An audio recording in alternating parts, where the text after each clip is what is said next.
Saman, ma'am. Pwede may sagawas na lang mag-picture para...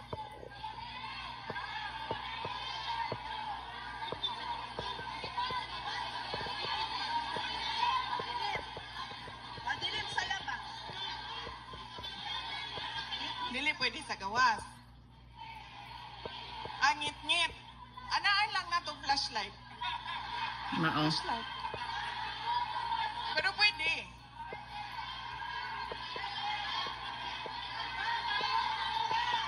Ingon ni Ma'am Risa, istoryahon daw si Katikisan. Kaya manangin daw kay Katikisan. Sige, sige. Di ba, wala naman tayo programa. Picture na lang, ma'am. Maghangyo na lang mo. Oh, na. Di na nato ni sayangon sa paglalis kung sa Birada na, BP Sara, birada na. Basta. Dili na mo ganahan kay PRD? Oh, sige. Paspason lang nako, ha? Sige, Update sa iyahang kaso. Naanay mga gi-file ang abogado. Ang abogado nag-file na og jurisdiction, no?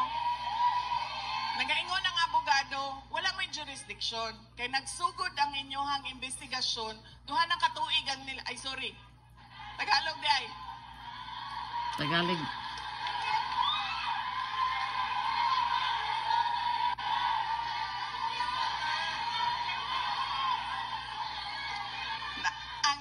Ang kanyang ang kanyang abogado nag-file na ng petition for jurisdiction. Sinasabi ng kanyang abogado na wala na kayong jurisdiction sa kaso na ito.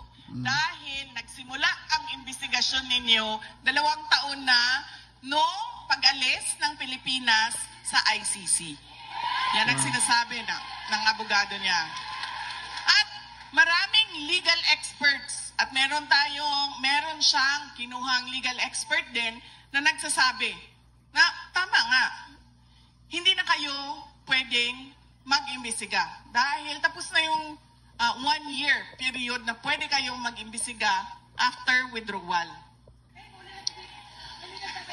Ang ulit na sa Tatay Digong. Ay, hindi ko alam yan, ma'am. Hindi ko pa alam kung makakauwi siya, ma'am. Hindi ko lang masagot kung kailan. Oh my God.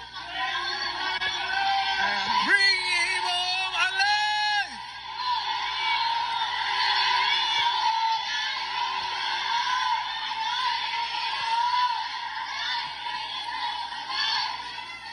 Pangalawa na final ng abogado ay yung interim release.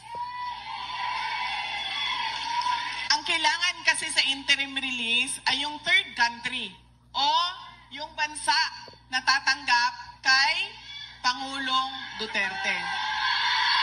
Japan!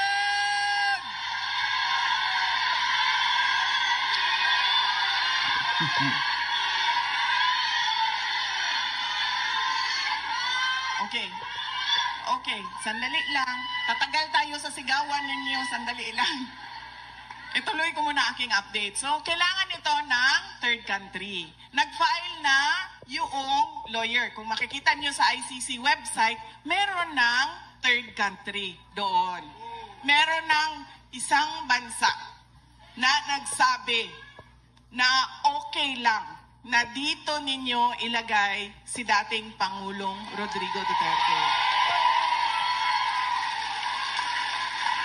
Kung maalala ninyo, noong siya ay pinasok sa detention unit, medyo natagalan ang pag-file namin ng interim release.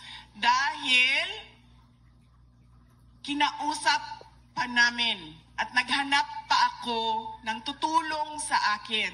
Dahil wala akong mapagkatiwalaan doon sa Pilipinas, ginamit ko ang aking mga nakilala sa labas ng Pilipinas dahil sa aking trabaho, nakiusap ako sa kanila na tulungan ninyo kami. So medyo matagal yon dahil hindi madali makipagnegosasyon Tama. sa isang bansa. Pero Sabi ko nga, dahil sa pagdarasal ninyo, may mga good news na nangyayari. So Thanks God. merong isang bansa na nagsabi, sige, okay lang. Dito ninyo siya dalhin. At Your